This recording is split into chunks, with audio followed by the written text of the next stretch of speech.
esperemos. Bueno, vamos a hablar sobre enfermedades del pericardio, ya son 8 y 5. ¿Ya? Entonces, para empezar vamos a hablar sobre pericarditis aguda. El término itis significa inflamación, aguda por su forma de presentación, ¿no? Entonces, ¿cómo se define la pericarditis aguda? Como una inflamación de una membrana del corazón que se llama pericardio, ¿ya? Entonces, esta membrana del corazón que cubre el corazón, que es el pericardio, puede estar agredida por varios noxas, ¿no? Entre estas tenemos las infecciosas, las no infecciosas, las autoinmunes, como hemos visto en el lupus, o por hipersensibilidad, ¿no? Entonces acá tenemos en este siguiente cuadro cuáles son las etiologías de pericarditis más frecuentes, ¿no? Está la infecciosa, como les dije. Entre las infecciosas tenemos las virales, las tuberculosas y las bacterianas. Y de estas, la más frecuente es la etiología viral de las infecciosas, ¿no? Idiopática es cuando uno no sabe cuál es la causa de la pericarditis. Entonces, en infecciones, sobre todo las virales, como hemos visto. También el infarto agudo de miocardio puede producirles un cuadro de pericarditis, ¿no? Una neoplasia también, una radioterapia a nivel del mediastino, también una insuficiencia renal crónica, también puede producir pericarditis, una enfermedad del tejido conjuntivo, ya hemos visto, como les mencioné, la artritis reumatoide, en el lupus eritematoso sistémico, ustedes también veían pericarditis, la reacción farmacológica de ciertas sustancias, como por ejemplo la procainamida y la hidralazina, y después de una lesión cardíaca. Luego de varias semanas de una intervención quirúrgica al corazón o después de un infarto, se puede formar una pericarditis. ¿Ok? Entonces, un minutito para que ustedes vean cuáles son las etiologías. Sobre todo, la pregunta de examen que siempre les hacen, la etiología infecciosa más frecuente es la viral. No se vayan a olvidar, la viral. ¿Ya?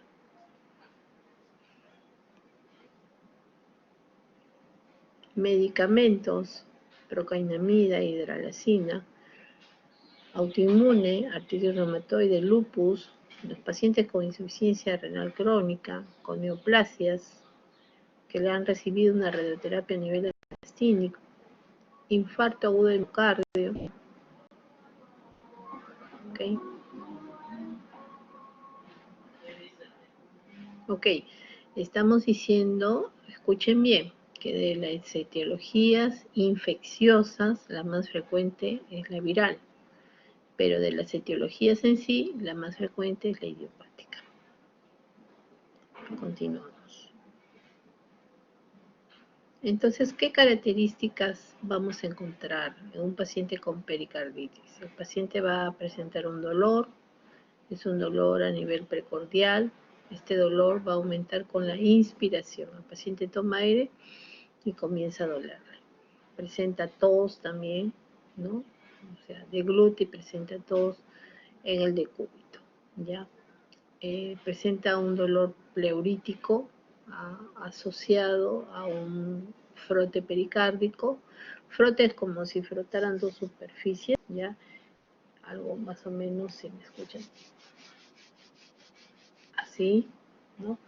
Entonces, ese es un frote pericárdico y cambios evolutivos de la repolarización del electrocardiograma. Significa que vamos a encontrar cambios en la evolución del electrocardiograma.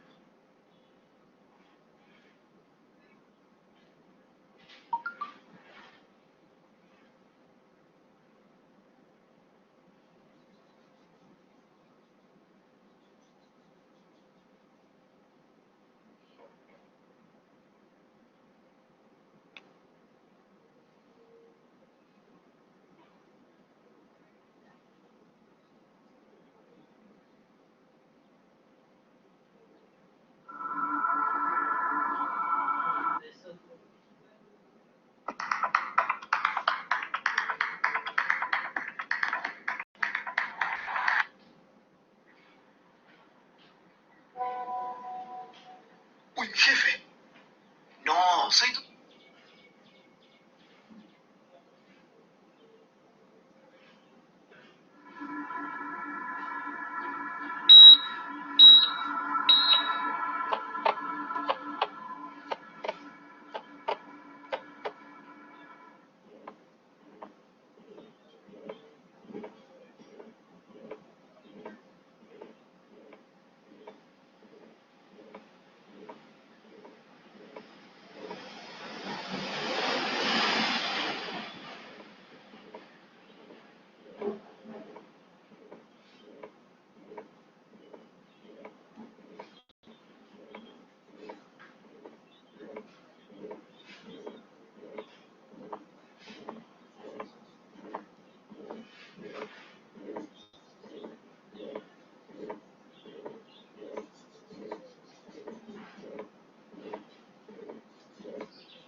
Entendido, ¿no?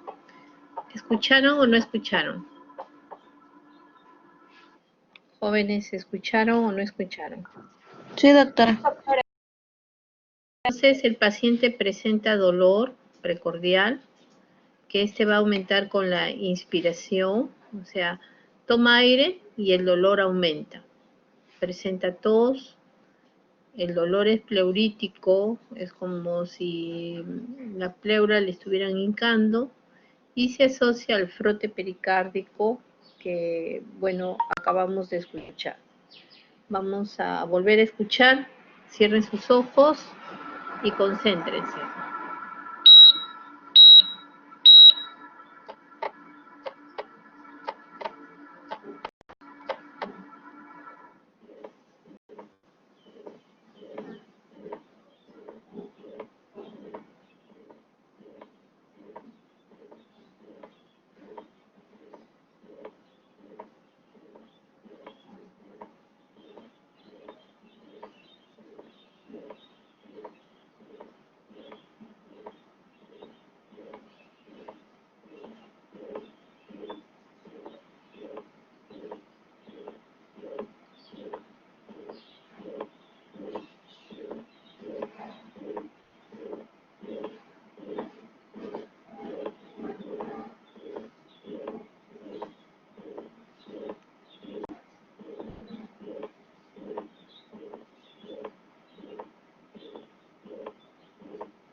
Ok, entonces han escuchado el frote pericárdico.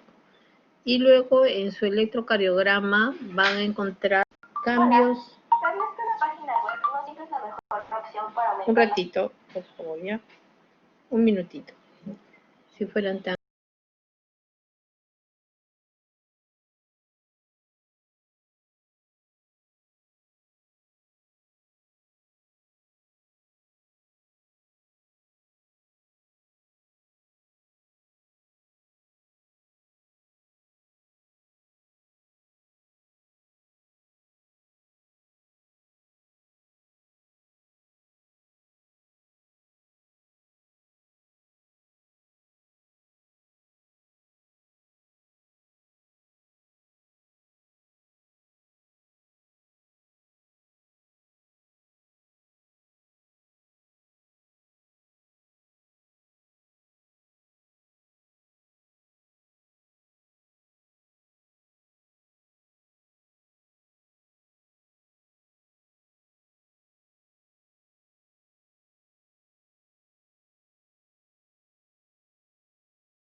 Bueno, vamos a continuar.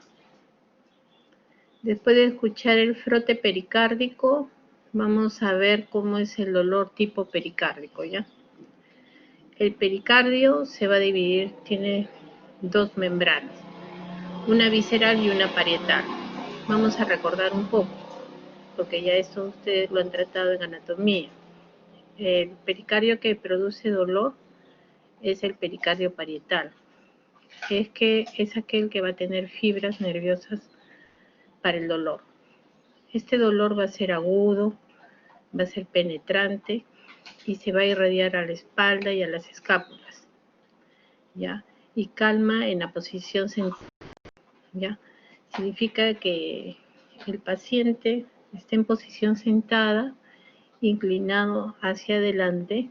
Cuando ustedes vayan a encontrar un dolor tipo pericardio, el paciente está sentado y está, este dolor va a calmar en esa posición. Por eso que lo van a encontrar así, siempre sentado. El dolor es agudo, es penetrante y se va a irradiar a la zona de la espalda y a la zona de las escápulas, ¿ya? La pericarditis aguda, que es el término, esta suele ser idiopática y, como ya hemos dicho, o vírica. Son las dos causas más frecuentes. De las infecciosas, la vírica, y en general es la idiopática. Cuando se dice idiopática es cuando no se conoce cuál es la causa. Y este dolor que produce aumenta con los movimientos respiratorios, significa con la inspiración y con el decúbito. Si ustedes lo echan al paciente le va a doler. Por eso se tiene que sentar para que pueda estar calmado, ¿no? Y calma con la posición sentada. No se vayan olvidando.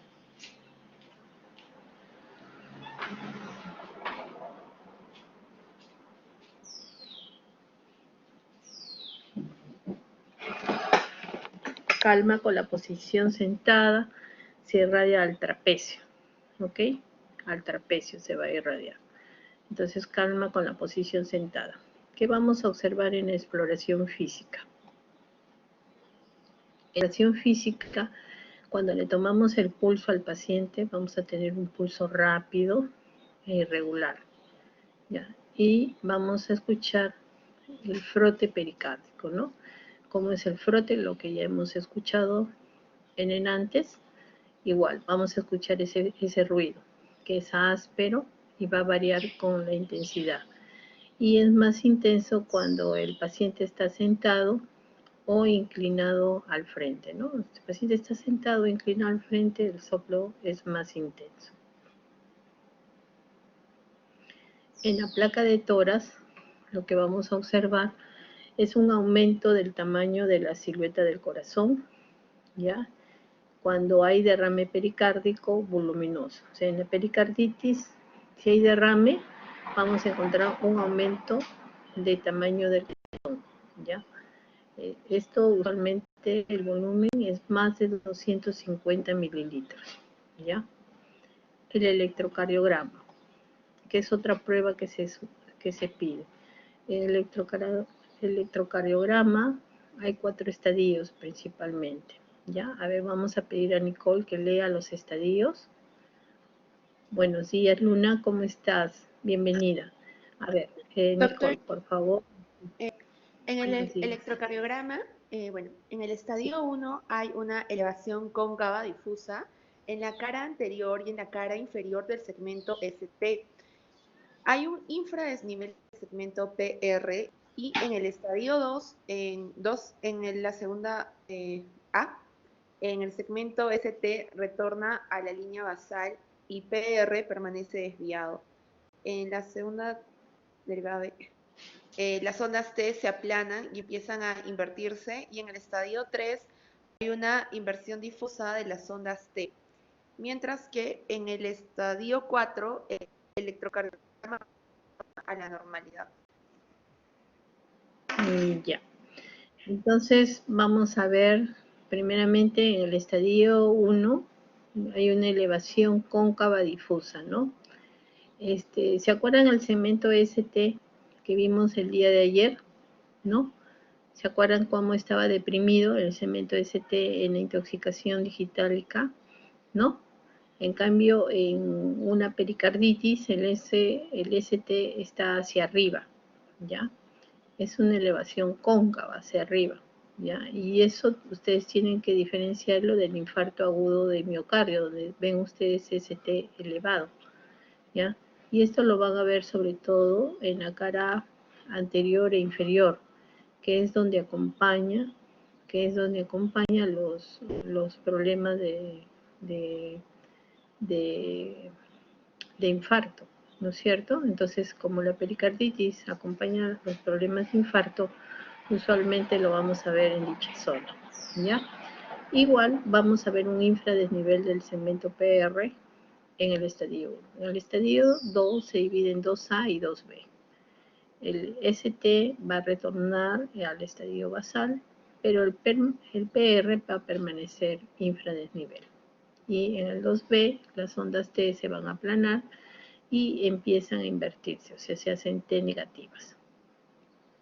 En el estadio 3 ya hay una inversión difusa de las ondas T y en el estadio 4 va a retornar a la normalidad. Entonces vamos a ver estos cambios, sobre todo el segmento ST. Hay un ascenso del segmento ST, como dijimos, en el estadio 1, ¿no? Y este ascenso nos indica pericarditis aguda. Como les dije, en el infarto agudo también hay el ascenso del elemento ST, debería ser un diagnóstico diferencial.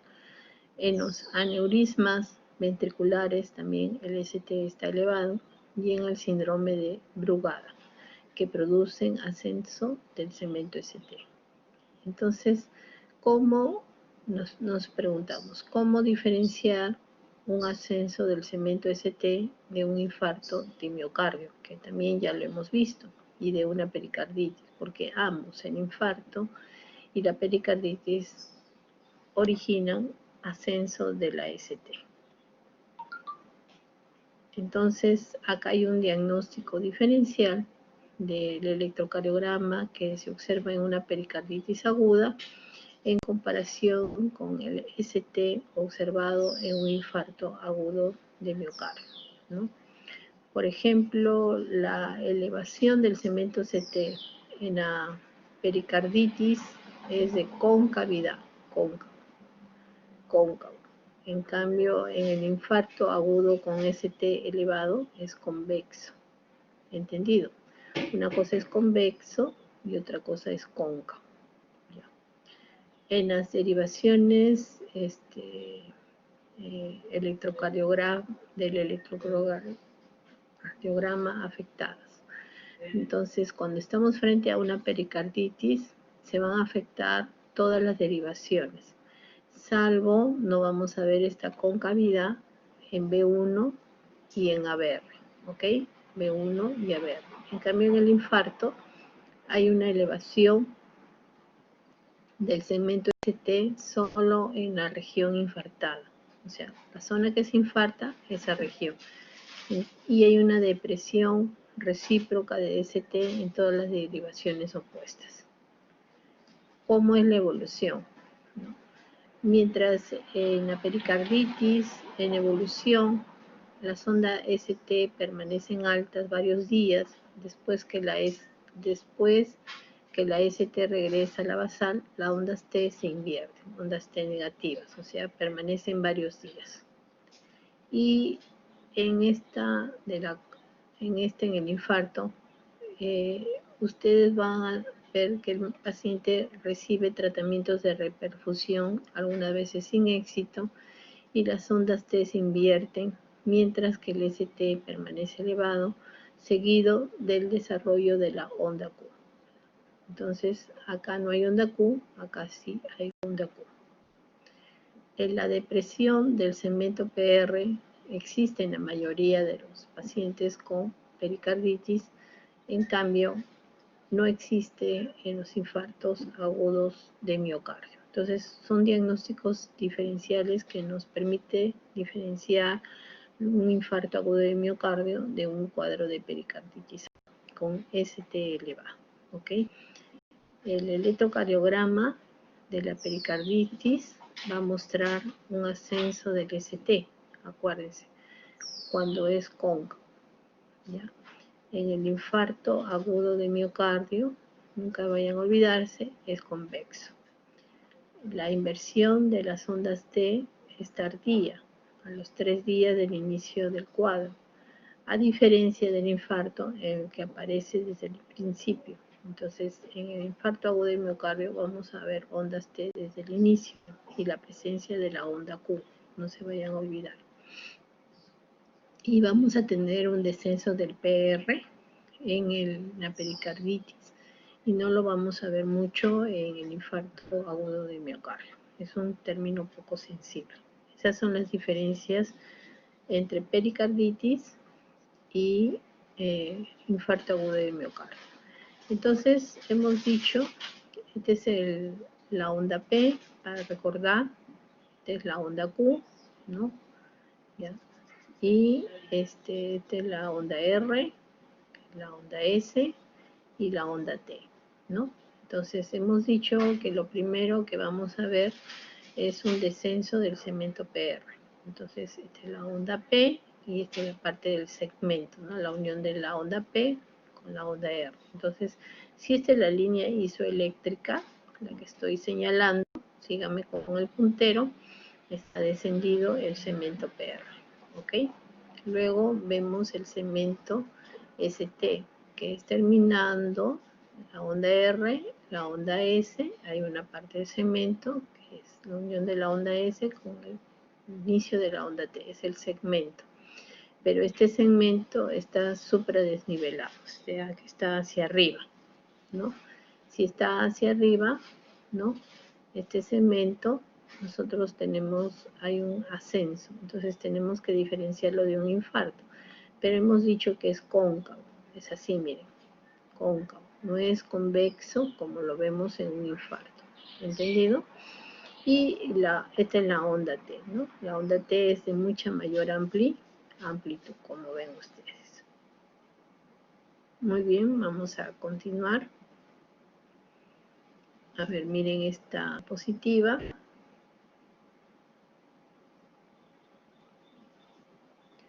Un ratito que se está...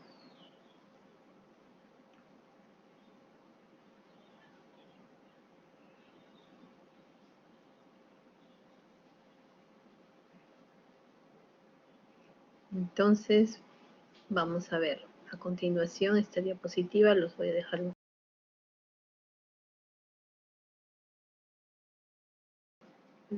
dejar un minuto para que vean todas las alteraciones que hemos visto en el antes.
Ya. A ver, voy a llamar a cada uno para ver lo que observa. A ver, Nicole, empezamos contigo.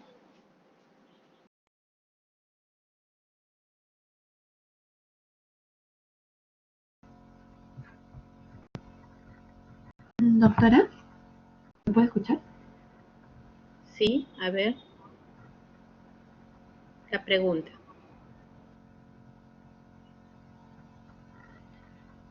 Bueno, en el electrocardiograma se observa una elevación cóncava del segmento ST en todas las derivadas y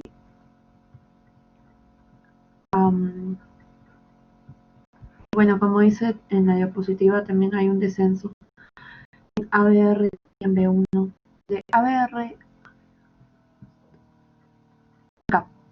Bueno, no sé si Entonces, no te vayas a olvidar. Cuando tú diriges, todas las derivadas van a tener un ascenso con una concavidad. Entonces vamos a partir de la derivada 1. Acá está, cóncavo, ¿no? Derivada 2, cóncavo. Derivada 3, cóncavo. ¿Ok? Entonces sigue ABR. ABR, en vez de estar ascendido, está descendido hacia abajo. ABL no se nota bien, pero ABF está cóncavo. Ya. Esta es derivada 2, por si acaso. Luego vamos a la B1. La B1 está descendido, está abajo. Entonces, la ABR con la B1 están descendidos. La B2 está con ascenso, pero con cavidad igual. La B3, perdón, la B4 está ascendido con concavidad. B5 con concavidad y B6 con concavidad. ¿Ok? Solamente está descendido en ABR y en la B1. ¿Ok? Entonces, otro de los exámenes que se van a solicitar es el ecocardiograma y es la prueba más accesible para una detención cuando queremos sospechar un derrame pericárdico. No nos sirve para el diagnóstico de una pericarditis, sino para un derrame pericárdico, que a menudo acompaña a la pericarditis. Entonces, lo que estamos viendo hasta ahora es pericarditis aguda. ¿Cuál es el tratamiento para estos problemas? La mayoría de pericarditis aguda cursan sin complicaciones, ¿no? Y son autolimitadas, ¿no? Respondiendo inicialmente al tratamiento médico, ¿ya? Y, o sea, no necesitan tratamiento.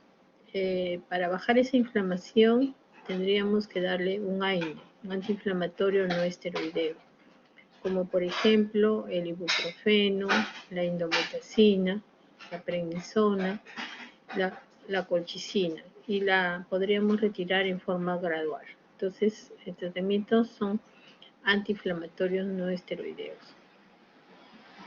El ácido acetilsalicílico lo podríamos usar a una dosis de 650 a 975 miligramos, pero es una dosis bien fuerte, ¿no? Porque es casi 1 gramo cada 6 horas. U otro inflamatorio no esteroideo. Como ya hemos dicho, el ibuprofeno, que también puede ser de 400 miligramos, que viene a 600 a 8 horas. O también la indometacina, 25 a 50 cada 8. Además, también podemos dar la colchicina a dosis de 0.6 miligramos cada 12 horas. Esto puede resultar benéfico y reducir la frecuencia de las recurrencias. Para el dolor resistente intenso, se puede usar como último recurso la prednisona, 40 a 80 miligramos al día. El dolor intratable y prolongado a los episodios recurrentes frecuentes a veces amerita una pericardiectomía, o sea, pero no creo que sea tan intratable, pero algunas veces es así y tiene que sacarle un poquito de pericardio. Los anticoagulantes están relativamente contraindicados en la pericarditis aguda por el riesgo de una hemorragia pericárdica, por si acaso. Entonces, el tratamiento de la pericarditis aguda consiste en AINES, colchicina, reposo absoluto, evitando anticoagulantes. Entonces hemos terminado la primera parte de lo que es pericarditis aguda. Ahora vamos a ver la segunda enfermedad del pericardio, que es el derrame pericárdico. Entonces, para concluir, la pericarditis aguda es un problema inflamatorio del pericardio, en la cual el síntoma más importante es el dolor, ¿no? Y la disnea. El examen de elección es el electrocardiograma, donde vamos a ver un ascenso del segmento ST, pero con concavidad superior. El electro, vamos a ver que hay un descenso solamente en ABR y en B1, y el tratamiento son los antiinflamatorios, no esteroideos. Ahora vamos a ver el derrame pericárdico y vamos a pedirle la colaboración a Marco. Por favor, Marco, a ver, colabora con nosotros. Buenos días. ¿Me escucha? Sí, Marco, sí te Ok. escucho. Dentro de lo que es el derrame pericárdico vamos a encontrar que va a haber una presencia de fluido mayor a 50 centímetros cúbicos. Va a tener un origen inflamatorio o un origen diverso. El aumento de la presión intrapericárdica va a depender del volumen y la rapidez de acumulación.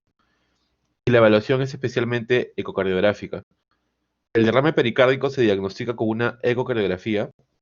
Puede ser asintomático, o si es en gran cuantía y o rápida instauración, puede producir taponamiento cardíaco. Entonces ahora cada uno en un minuto van a leer esto, tranquilo, para que vean ustedes cuánto es el fluido, qué origen tiene, y es diferente el término itis, inflamación, con el término derrame, cuando ya hay colección. Léanlo bien.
A ver, continuemos.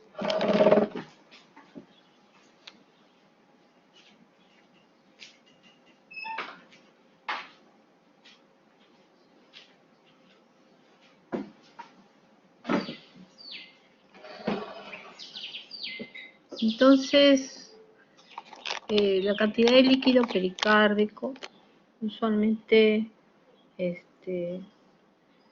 vamos a tener de 5 a 15 milímetros, ¿no? Cuando este fluido aumenta, ¿no? Cuando este fluido es mayor a 50 centímetros cúbicos, ya consideramos una efusión pericárdica, un derrame pericárdico.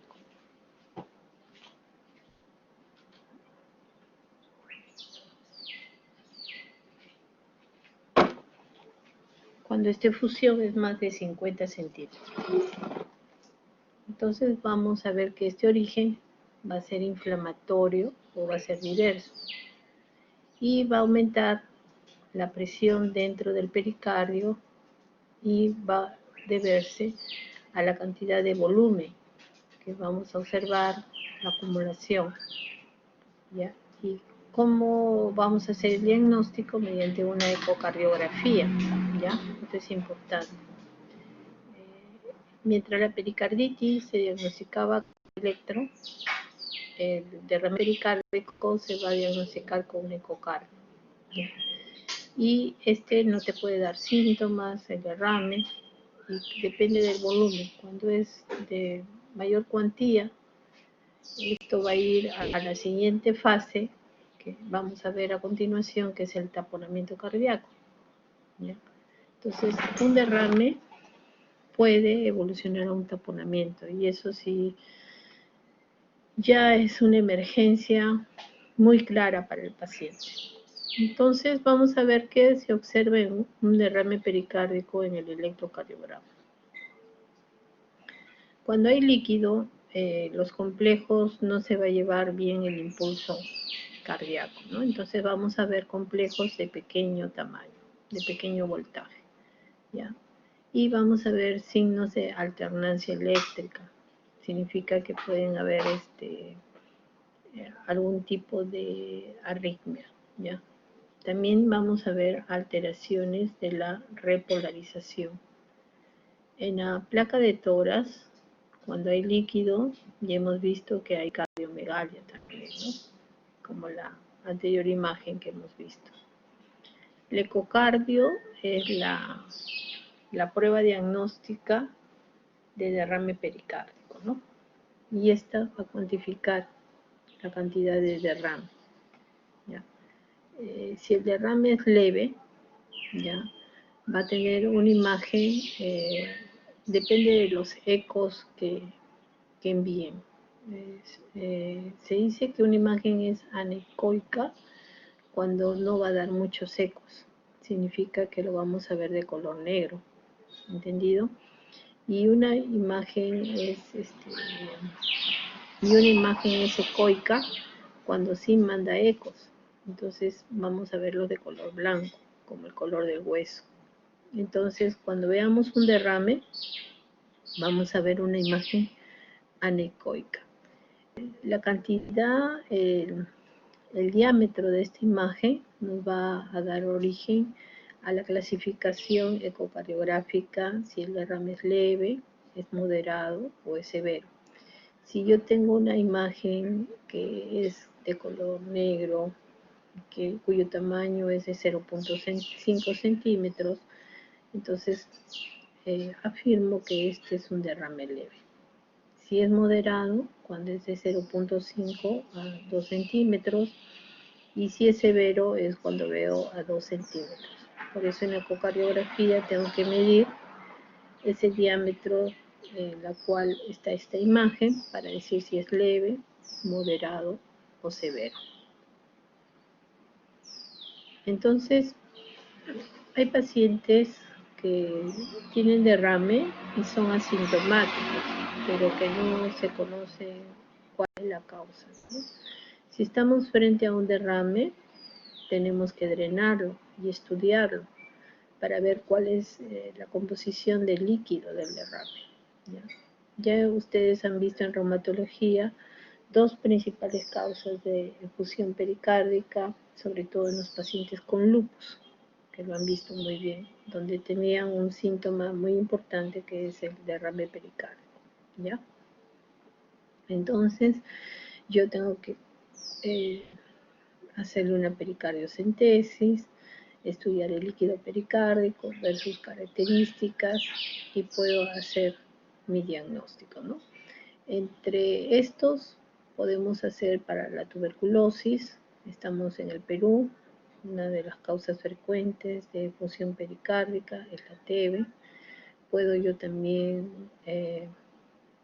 catalogarlo midiendo la albúmina sérica, donde hay hipoalbuminemia y proteínas a nivel de la orina y puede estar frente a un derrame producido por un síndrome nefrótico, por una causa de insuficiencia renal, por una causa de hipotiroidismo o mixedema, por una causa de lupus eritematoso sistémico, artritis reumatoide, o puede estar frente a una neoplasia, sobre todo del pulmón y de la mama.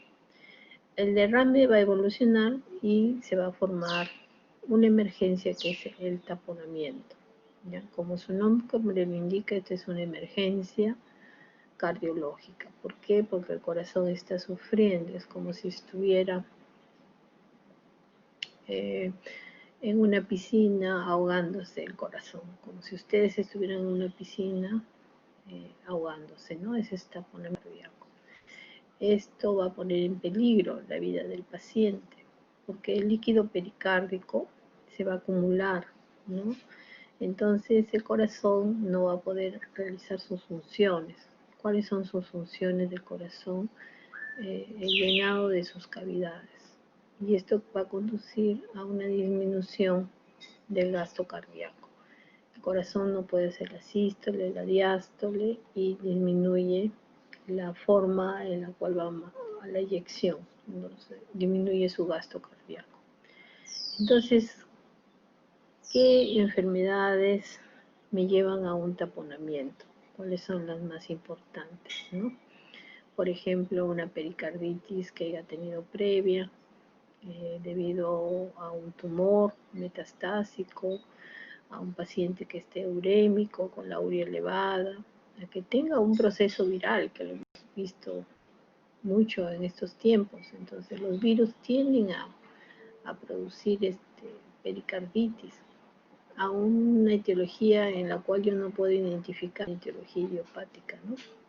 Entonces pueden ir a un taponamiento, a un traumatismo cardíaco, a una perforación miocárdica, ¿no?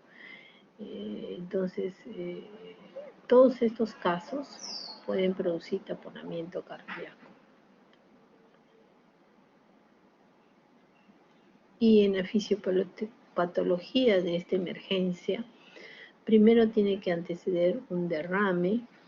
Este derrame va a aumentar las presiones en las cavidades pericárdicas y esto va a producir una restricción del llenado de estas cavidades, sobre todo de las derechas, ¿no? Entonces aumenta la presión de las cámaras cardíacas y a su vez conduce a una disminución del gasto cardíaco. Esta disminución del gasto cardíaco o la fracción de eyección va a producir hipotensión, ¿ya? Hipotensión de bajo gasto. Y también esta presión de las cámaras cardíacas van a producir congestión periférica. Entonces, el paciente va a activar ciertos ejes para poder superar estos dos cuadros, ¿no? La hipotensión y la congestión. Tenemos lo que es la tríada de Beck, ¿no? ¿Qué cosa es tríada? Son tres cosas que van a formar parte de este cuadro, que es uno, la hipotensión arterial, ¿ya? Esta hipotensión va unido a una taquicardia. La elevación de la presión venosa sistémica, entonces ustedes van a ver una ingurgitación yugular. Las venas del paciente van a estar ingurgitadas por aumento de la presión venosa sistémica y los ruidos cardíacos están disminuidos. O sea, ustedes van a ver un corazón quieto, pequeño, quieto, que no hay ruidos. O sea, cuando auscultan al paciente, Es como si ustedes pusieran el estetoscopio en una pared. Hay un silencio a nivel de los ruidos cardíacos. La hipotensión aparece en forma súbita y los síntomas o agudos incluyen disnea, debilidad y confusión. En el examen físico vamos a tener lo que es el pulso paradójico, la taquicardia, la presión venosa yugular aumentada, que va a dar origen a las venas que están dilatadas en el cuello y a hipotensión. El taponamiento cardíaco cursa con hipotensión, no se olviden, con taquicardia, con ingurgitación yugular y pulmones limpios. Se debe drenar urgentemente este líquido pericárdico, porque si no, mediante una pericardiocentesis o una ventana pericárdica, porque si no el paciente puede fallecer. ¿Ok? Entonces, 1 minuto con esta lámina, diapositiva, para que ustedes comprendan, porque a continuación vamos a ver lo que se observa. 1 minutito con esta lámina, sobre todo quiero que vean estos síntomas, porque a continuación lo vamos a describir.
Bien, entonces vamos a pasar a lo primero, que es el pulso paradójico.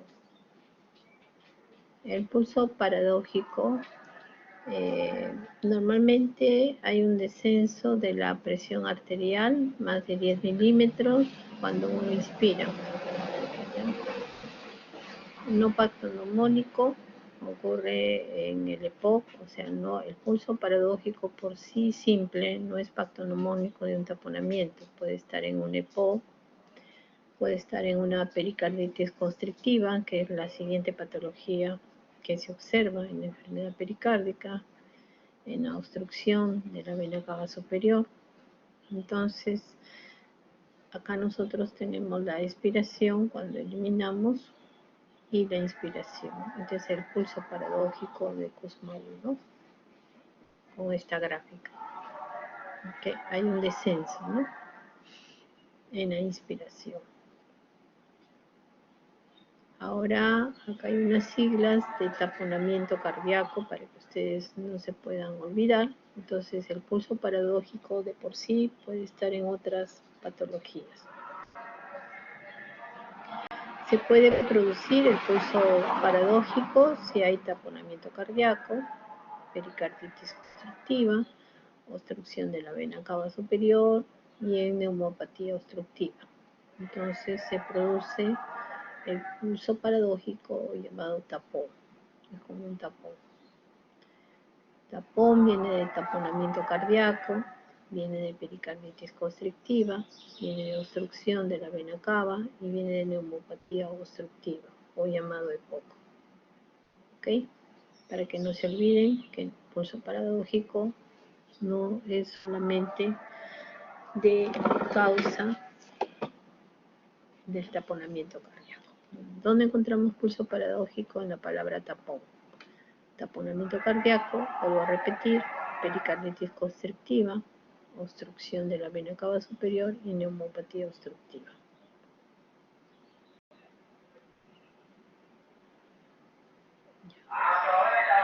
Les mencioné que el derrame pericárdico,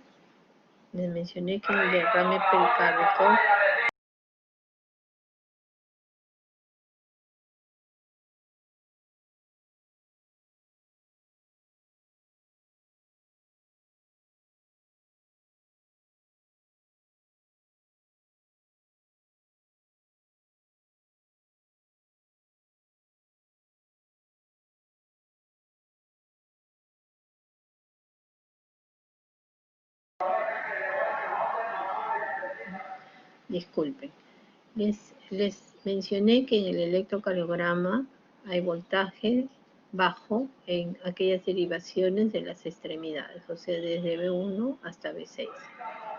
Los derrames grandes van a causar diferentes alternancias eléctricas, que es un tamaño alternante del QRS por balanceo del corazón. ¿Ya?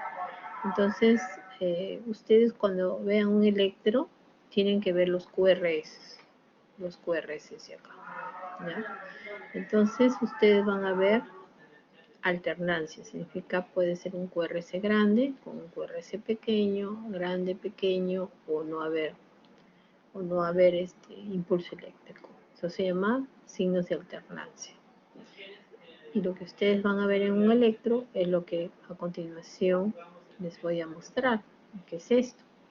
Este es el electrocardiograma típico de un paciente con efusión pericárdica, ¿no? Miren, ve cómo están los complejos de pequeños, ¿no? El complejo QRS es muy pequeño y hay signos de alternancia, uno grande y otro pequeño, pero en sí todos están pequeños. Usualmente el tamaño debería ir hasta acá o hasta acá, pero miren lo pequeños que son y alternantes.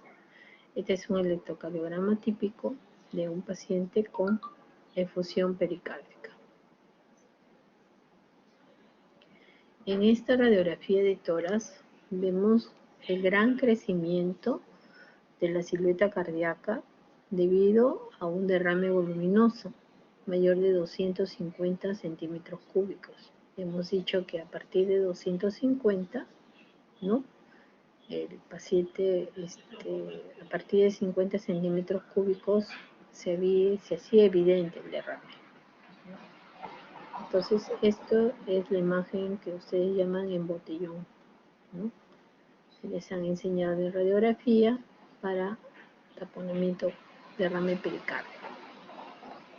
En ecocardiografía les mostré el movimiento balanceante del corazón, ¿no? El corazón se mueve como una pelotita dentro de agua, ¿no?, de líquido, ¿no? Entonces, hay una alteración respiratoria importante en las dimensiones del ventrículo derecho, y cuando un paciente se tapona, yo siempre tengo que ver las cavidades derechas, Cuando a mí me mencionen colapso de las cavidades derechas, tanto de la aurícula y del ventrículo derecho, sobre todo el ventrículo derecho, entonces ese paciente está yendo a taponamiento cardíaco, colapso de cavidades derechas. ¿Ya? No se vayan a olvidar durante la diástole. Entonces, cuando yo le hago un ecocardio con color, que es el estudio Doppler, vamos a mostrar unas variaciones respiratorias marcadas y una velocidad del flujo transvagular, o sea, el flujo que sale de una aurícula a un ventrículo, de un ventrículo a alguna arteria. El cateterismo cardíaco nos va a confirmar el diagnóstico y va a mostrar las presiones tanto diastólicas en las 4 cámaras y la presión pericárdica, igualmente de la aurícula derecha. Lo más importante que ustedes tienen que saber acá es que cuando un corazón está en taponamiento, está casi sin movimiento, ¿no? En cambio, cuando está con efusión pericárdica todavía se mueve. Cuando está en taponamiento hay colapso de cavidades. Esta imagen les va a explicar mucho. Les mencioné de las imágenes que son anecoicas y de las imágenes que son ecoicas, ¿no es cierto? ¿Se acuerdan? En que las imágenes anecoicas se veían así, de este color, negrito, ¿no? Y las imágenes ecoicas se veían más blanquitos. Entonces ustedes acá tienen al corazón y van a tener las 4 cavidades. Si me siguen con el puntero, tienen la aurícula izquierda, el ventrículo izquierdo, tienen la aurícula derecha y tienen el ventrículo derecho. Por fuera van a ver esta imagen anecoica, que yo en ecocardio mido el tamaño, y si es más de 0.5, ¿no? Voy a decir si el derrame es leve, moderado o severo, ¿no? Esta es la imagen anecoica. Igualmente la ven acá, ¿ya? Entonces, esta es la imagen ecocardiográfica de un derrame pericárdico. Así lo van a ver en un plano costal, ¿ya? Cuando el paciente ya se va a taponar, escuchen bien, que es la emergencia que ustedes deben de saber, las cavidades tanto derecha, todas estas cavidades derechas van a colapsar, se van a disminuir de tamaño, ¿ya? Que es lo que vemos en la segunda gráfica, ¿no? Si ustedes ven acá la aurícula derecha, el tamaño, ¿no? Es tanta la cantidad de líquido del derrame pericárdico que está produciendo presión a estas cavidades. Entonces, el colapso de las cavidades derechas hace que la persona intervenga en forma rápida y oportuna para evitar de que este corazón que ya está quieto, sin movimiento, sin fracción de eyección, está en una emergencia. Entonces hay un colapso de las cavidades del lado derecho. Entonces yo tengo que meter un tubo acá para drenar este líquido y esta aurícula vuelva a crecer, igual este ventrículo. Entonces eso se llama colapso de cavidades derechas. Y el corazón está quieto, totalmente quieto. ¿Ok? ¿Cuál es el tratamiento? El tratamiento de un taponamiento cardíaco que es con colapso de cavidades derechas es inmediatamente expandir el corazón, ¿no? El volumen dentro del corazón. Entonces yo tengo que hacer una pericardiocentesis, que es punzar para evacuar en forma urgente la cantidad de ese líquido que está dañando, ¿no? Y otro procedimiento se llama ventana pericárdica, o sea que le dejo como una ventana ahí en el tórax para que se comunique el corazón con el tórax para que siga drenando, ¿ya? Ese líquido. ¿Entendido todo hasta acá, Marco? ¿Alguna duda? Chicas, ¿entendido todo para continuar? Entonces, hemos visto la pericarditis, Perdón. hemos visto el derrame pericárdico, hemos visto el taponamiento cardíaco. Ahora vamos a ver la pericarditis constrictiva. Claudia, Marco, Marjorie, Nicole, ¿todo claro? ¿O alguna pregunta? ¿Algo que quieren que les vuelva a repetir? Entonces, a ver, Claudia. Claro, doctora, gracias. Entonces, ya, entonces vamos a hacer como un pequeño resumen hasta ahora de lo que hemos visto, ¿ya? Pericarditis solamente es inflamación y te da dolor, ¿no? Te puede dar disnea, pero más que todo es dolor. ¿Cuál es el diagnóstico? Mediante electrocardiografía. ¿Cuál es el tratamiento? Mediante antiinflamatorios no esteroideos. ¿Y qué signos te va a dar? Te va a dar un ascenso del cemento ST, ¿no? Un ascenso del cemento ST, lo vas a ver cuando ya haya efusión pericárdica, que es el derrame pericárdico, ¿no? Con concavidad superior, tú vas a ver la prueba para efusión pericárdica, el ecocardio, y en el electro tú puedes ver zonas de concavidad, ¿no? Hacia arriba, el cemento ST, exceptuando en ABR y en B1. El tratamiento de un derrame pericárdico es hacer el diagnóstico, saber cuál es la causa, ¿no? Entonces le haces una pericardiocentesis para estudiar el ritmo pericárdico. Luego este derrame puede evolucionar a un taponamiento, que ya es una emergencia, donde ustedes tienen la triada de Beck, ¿no?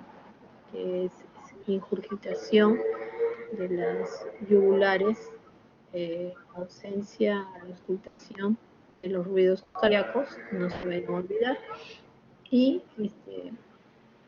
esta tríada de Beck nos van, los ruidos cardíacos están apagados, hay ingurgitación yugular, los pulmones están limpios, o sea, no hay crépitos, y el paciente está hipotenso, ¿no?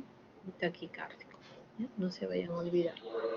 Entonces, ante un taponamiento, yo también, la prueba de elección es la ecocardiografía, donde yo voy a ver un colapso de las cavidades derechas, ¿no? Entonces, en este colapso de cavidades derechas, yo tengo que proceder a una pericardiocentesis o una ventana pericárdica. Son dos. Normalmente se hacen ventanas pericárdicas.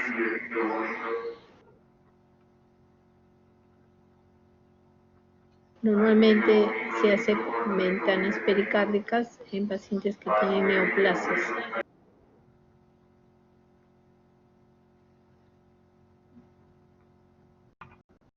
Porque algunas veces los pacientes con cáncer, con neoplasias de mama o de pulmón,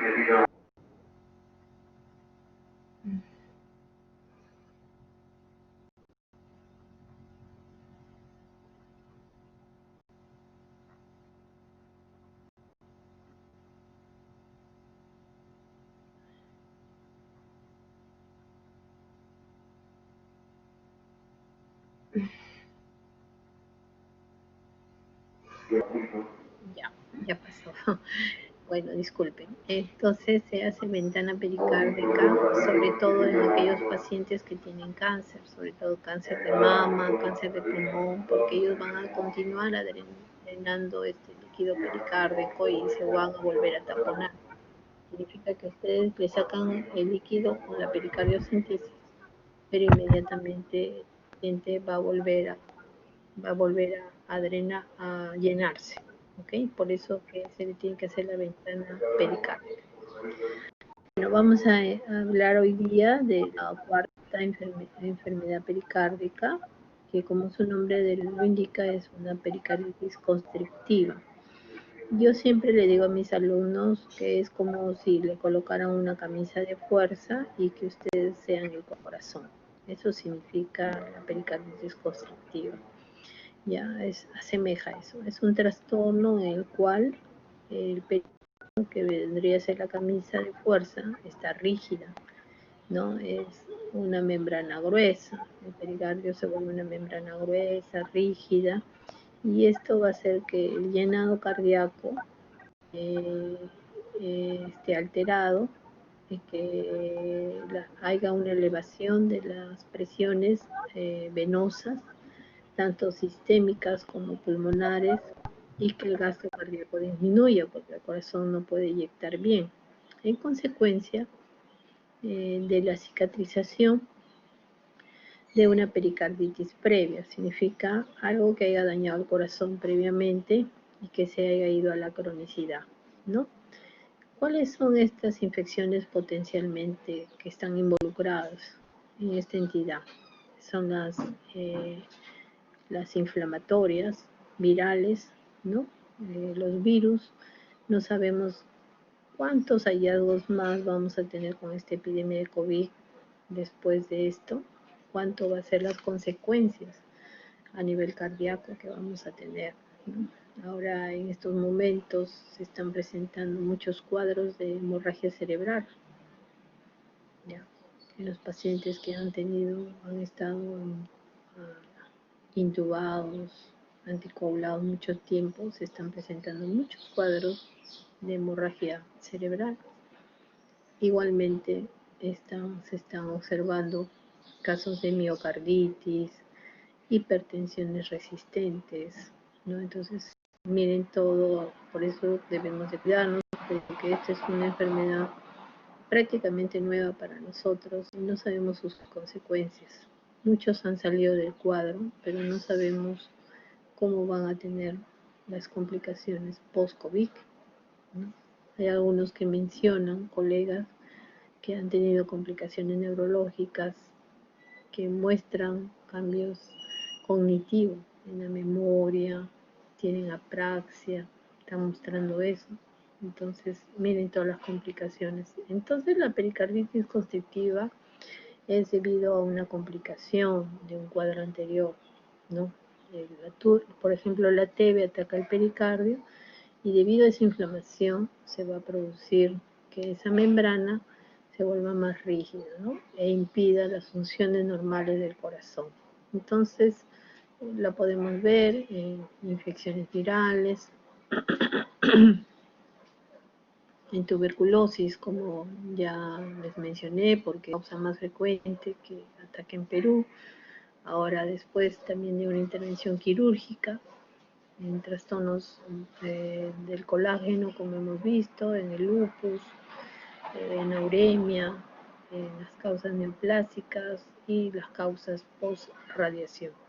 Entonces, todas estas etiologías pueden ocasionar una pericarditis constrictiva.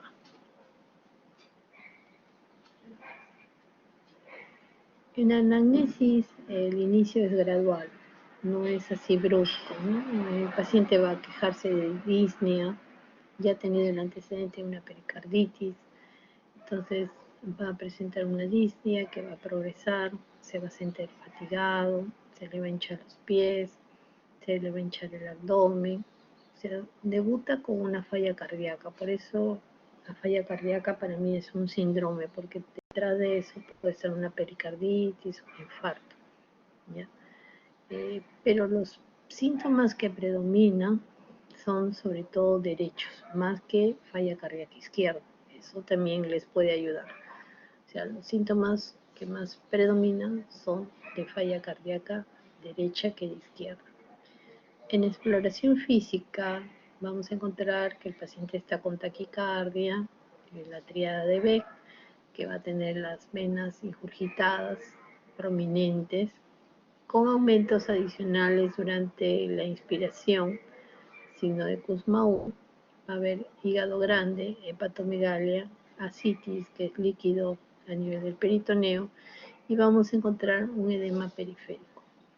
A veces vamos a encontrar un sonido diastólico agudo de tipo golpe pericárdico después del segundo ruido.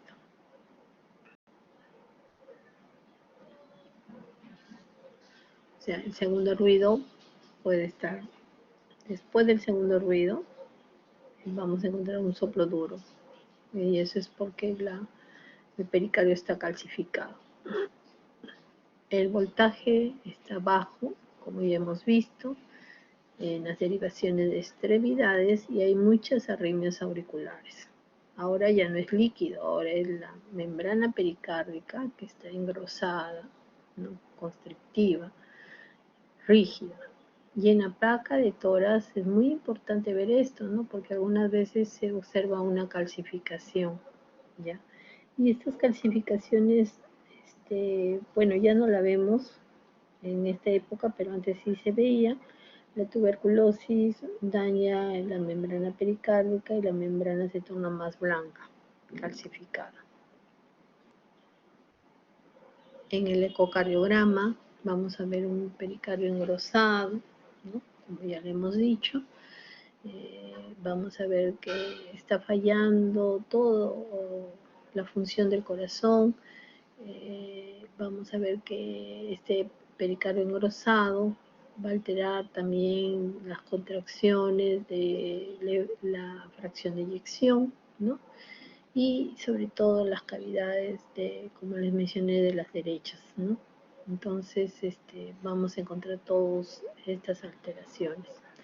También se puede hacer una tomografía o una cardioresonancia para demostrar el engrosamiento del pericardio.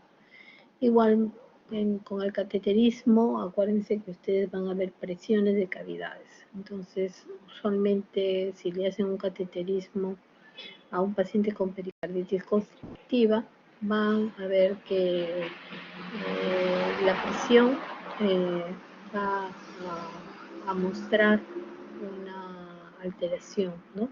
Se van a igualar las presiones diastólicas en todas las cavidades. Significa que las presiones en la diástole, tanto de la aurícula como del ventrículo, se van a igualar. Son esas las alteraciones. La diferencia de la pericarditis constrictiva es la miocardiopatía hipertrófica restrictiva, ¿ya? Acuérdense bien. Miocardiopatía restrictiva, ¿ya? Miocardiopatía hipertrófica. Entonces, en la pericarditis constrictiva predominan los síntomas crónicos de una congestión sistémica, ¿ya? Para detectar las calcificaciones en el pericardio, la mejor prueba es la tomografía, ¿ya? Entonces, si ustedes quieren ver esas calcificaciones en el pericardio, tienen que pedir una tomografía.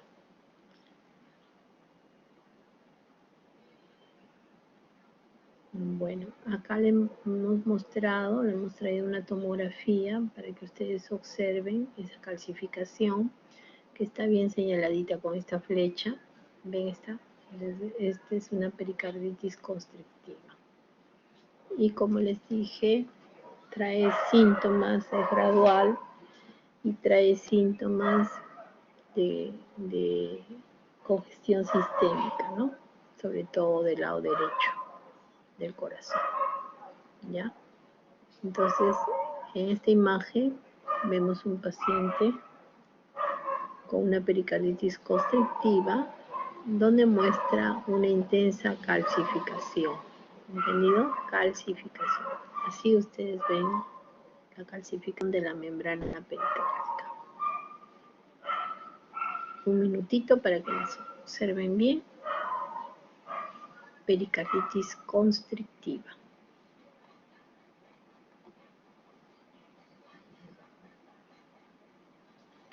Muy bien, continuamos.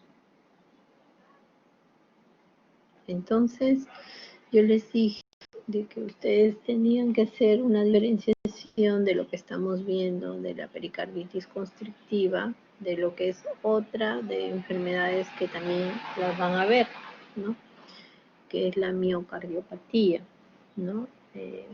Acá se altera el músculo, miocardiopatía, el músculo, acá es la membrana pericárdica, ¿no? Para empezar. La próxima semana ustedes van a ver lo que es la miocardiopatía dilatada, van a ver la hipertrófica y la restrictiva, ¿ya? Pero yo pienso que lo van a tener que hacer antes porque el caso clínico que les han dado en anatomopatológico tiene algo de cardiomiopatía, me parece, ¿ya? Sí, Marcos. ¿Ahora me escucha? Sí, te escucho. Oye, la clase ya hemos tenido, la clase de cardiomiopatías, la tuvimos el lunes pasado en vez de la clase de fiebre reumática. Ah, excelente. Ya la tuvimos ya. Entonces léanlo bien. Entonces ya ustedes saben, le mencionaron marco de esta miocardiopatía restrictiva. Sí, doctora. Bueno, Deben más de se habló de la miocardiopatía dilatada, pero sí hablamos de la restrictiva. Ya, entonces son tres miocardiopatías que hay, ¿no? La dilatada, la hipertrófica y la restrictiva, ¿no? Entonces, la miocardiopatía restrictiva, el diagnóstico diferencial tiene que ser con la pericarditis constrictiva. ¿Ya? Entonces, nunca se olviden del hombre con camisa de fuerza para que ustedes la puedan diferenciar. Entonces, primeramente el signo de Kussmaul, ¿ya? Está presente siempre en la pericarditis constrictiva y en la miocardiopatía puede estar presente. El golpe pericárdico siempre está presente en la pericarditis constrictiva y está ausente en la miocardiopatía restrictiva. Acuérdense que el golpe pericárdico se produce después del segundo ruido. En la placa de tórax, la calcificación pericárdica puede estar presente en una pericarditis constrictiva, pero está ausente en una miocardiopatía restrictiva.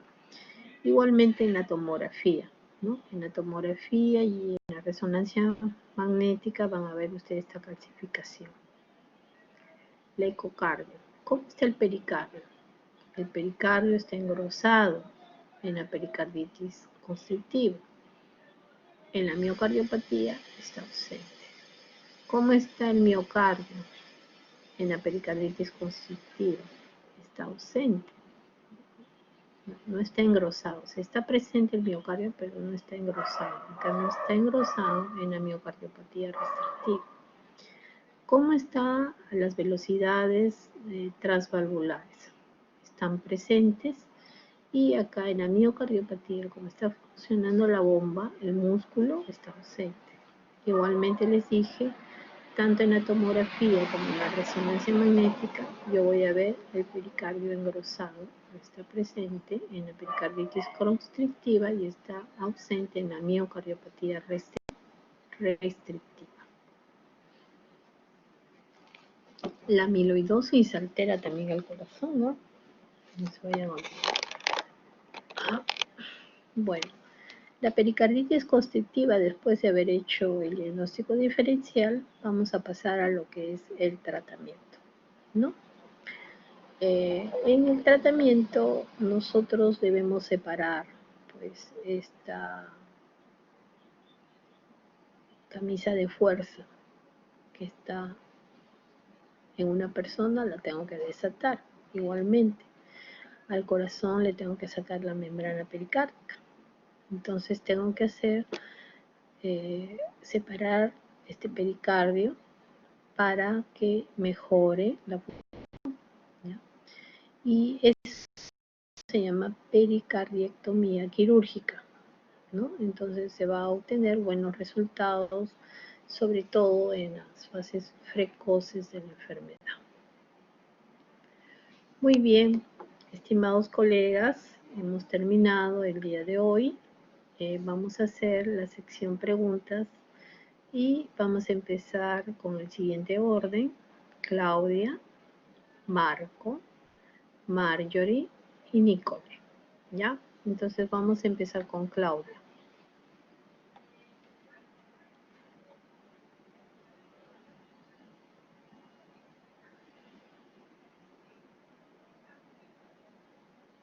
Claudia, tienen Sí, un doctora. minuto. Cuando estén listos, me dicen, esta es la respuesta, doctora, ¿ya? A ver, Claudia, velo bien para ti misma, todos leanlo para ustedes y luego me dicen cuál es su respuesta. Pero en ese orden vamos a ir.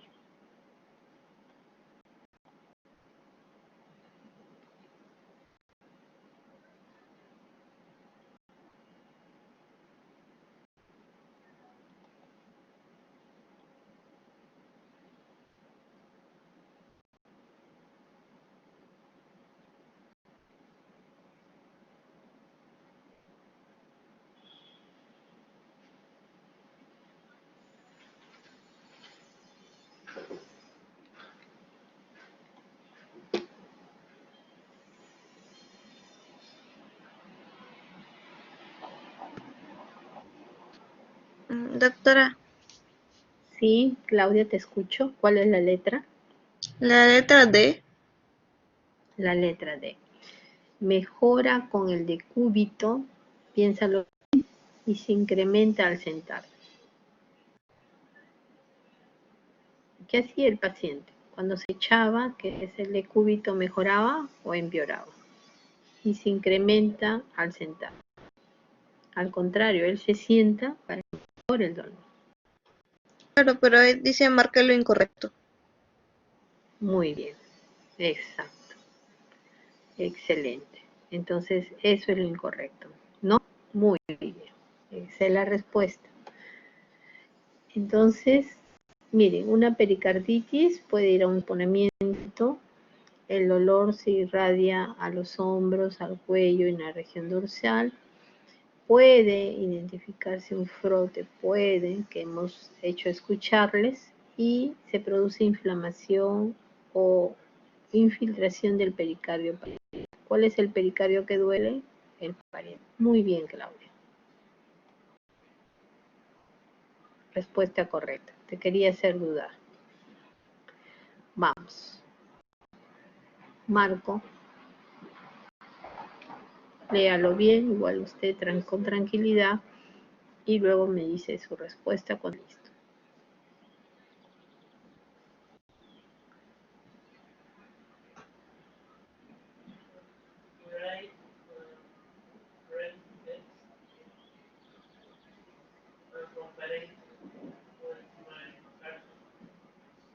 Doctora, la respuesta correcta sería elevación de la presión venosa, disminución de la presión arterial y un corazón pequeño y quieto.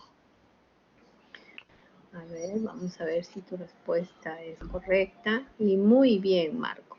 La respuesta es la triada de B. Hay hipotensión, que es la disminución de la presión arterial, la elevación de las presiones venosas, que va a producir distensión de las venas yugulares del cuello, y los ruidos, el corazón está quieto, no hay matidez, ¿no? Los ruidos están apagados, ¿no? Muy bien. Continuamos con Marjorie. Bienvenida, Marjorie. A ver cuál es tu respuesta. Cuando estés lista, me lo dices.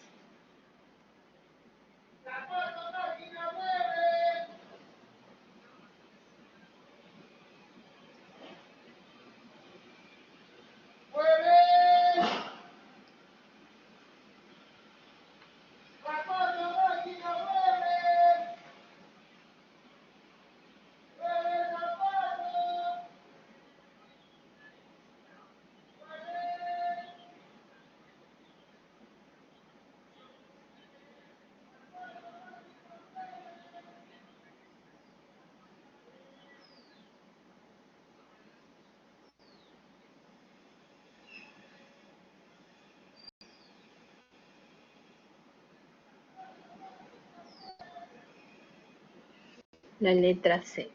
Encuentra choque pericárdico. A ver, lee tu respuesta. Choque pericárdico o roce pericárdico, ¿no? ¿Ok? Muy bien. Entonces, ¿llegaste a escuchar el frote pericárdico o, o choque pericárdico? Marjorie. Marjorie, ¿llegaste a escuchar el frote pericárdico o el choque pericárdico? ¿Sí? A ver, vamos a escuchar una vez Sí, más. llegué a escuchar un poco. Sí.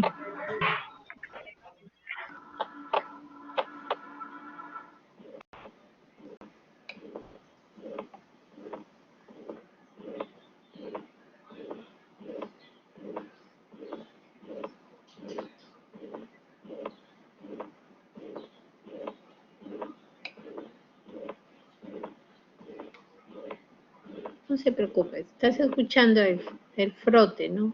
Pericardio, el choque pericardio.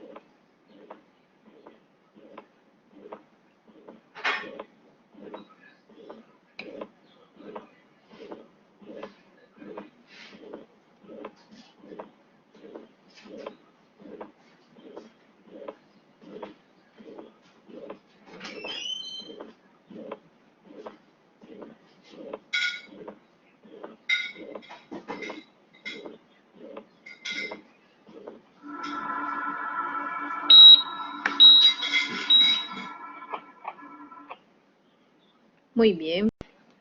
Entonces continuamos con Nicole. No se vayan a olvidar el choque pericárdico o frote pericárdico en la pericarditis, ¿ya? Como se escucha. Nicole. Nicole, tu pregunta. Doctora, ¿en cuál de las siguientes?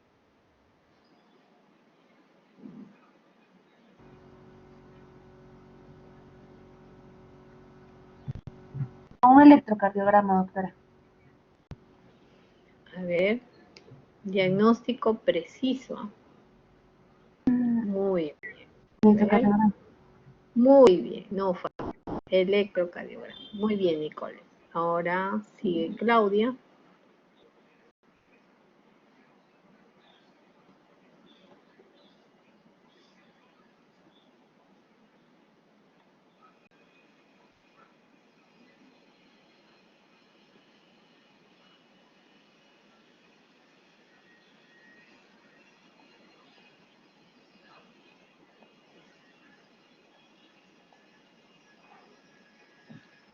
Pericarditis constrictiva, doctora.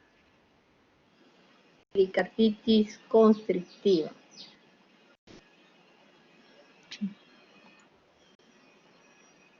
Muy bien. Pericarditis constrictiva. No se olvides del tapón, ¿no? ¿Qué era el tapón, Claudia? Ah, creo que esa es otra pregunta. A ver. Muy bien, pericarditis constrictiva. Continúa Marco.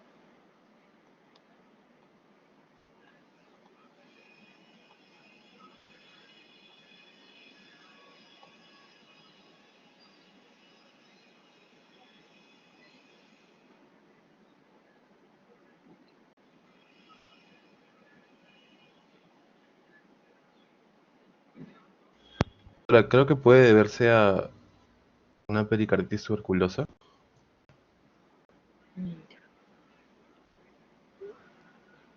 ¿No puede ser todas? Bueno, sí. Sí, ¿ya? Ok. Tú puedes encontrar sangre en la TB, en la uremia y en los tumores, ¿ya? No te olvides, Marco, que Ya, comprimen el doctor. pericardio. Muy bien. Marjorie.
No, no,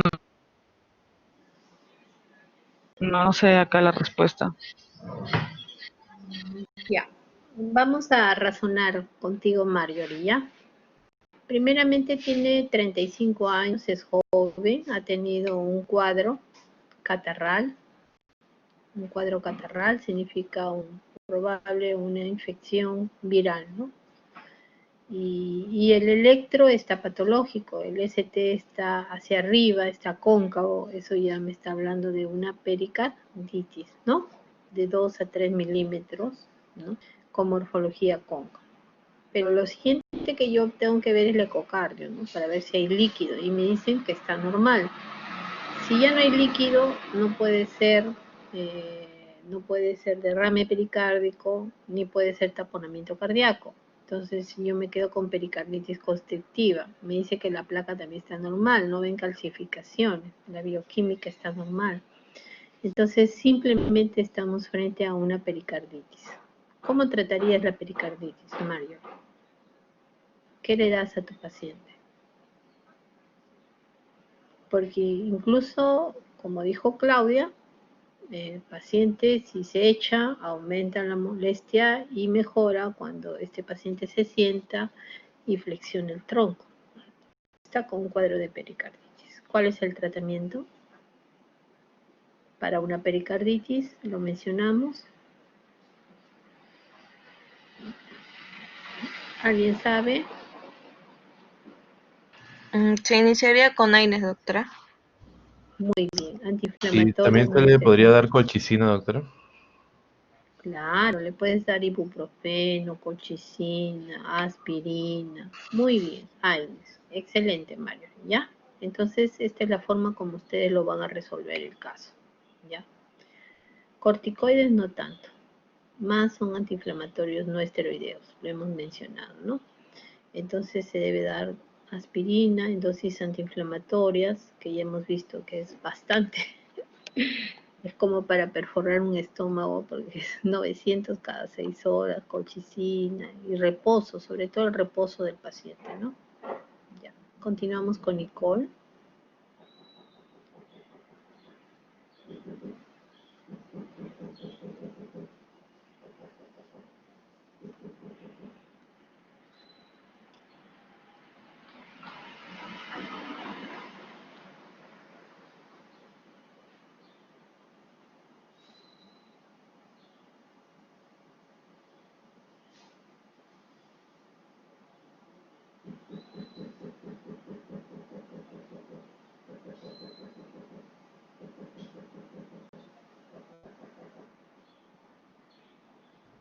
Doctora, disculpe, Sí, esa ya tienes tu pregunta respuesta. es para mí. Disculpe, es que fui al servicio higiénico. Ah, Ya ya. Sí, entiendo la Nicole, es para pregunta. ti. Disculpe. No, para ti es Nicole. Con tranquilidad, léelo y me respondes.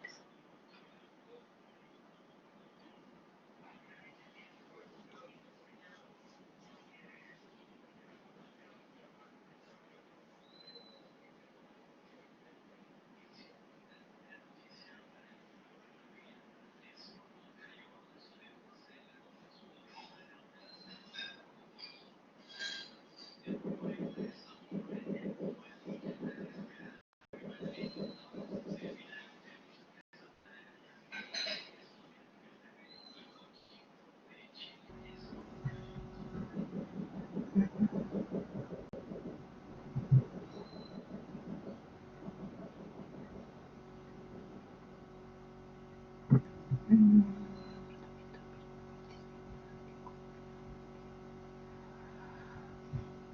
Doctora, Sí, la, la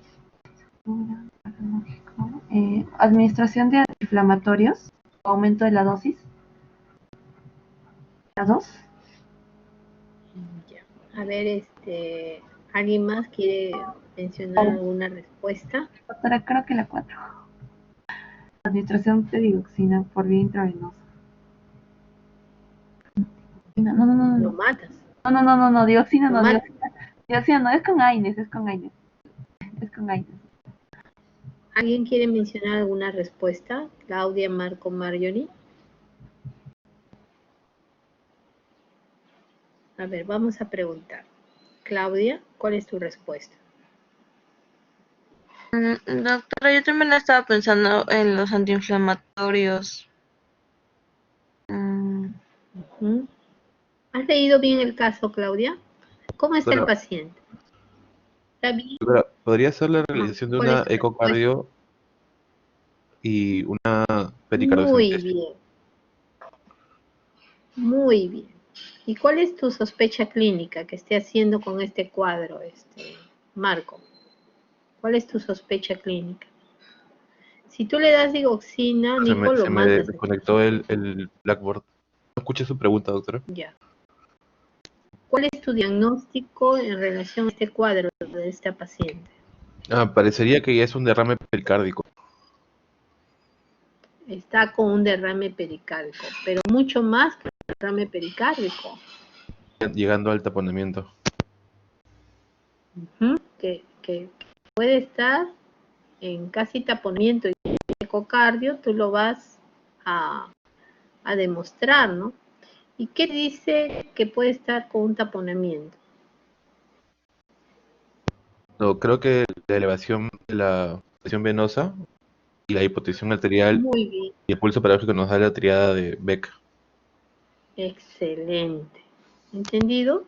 Nico le da digoxina, lo mata al paciente. ¿Por qué? Porque le disminuye la frecuencia cardíaca y queda ahí. Si le das un antiinflamatorio, una aspirina, lo matas al paciente si lo dejas ahí, porque el paciente está con una necesidad de otro procedimiento, sacarle el dedo, porque si no el corazón está quieto y no puede hacer la sístole, la fracción de eyección. Respuesta: realización urgente es la palabra, un ecocardio. En la cama del paciente se traen el ecocardiograma y le realizan una pericardiocentesis si se confirma el diagnóstico clínico. Muy bien, estimados colegas, hemos terminado por el día de hoy. ¿Ya? ¿Está todo comprendido? Les voy a enviar las diapositivas. ¿Ya? ¿Ok? Mi querido hospital, que lo extraño mucho. Todo comprendido, ¿no? Claudia, Marco, Mario y Nicole. Sí, doctora. Todo comprendido. Ahora podemos fallar, pero después ya no, ¿ya? Tienen que saber identificar.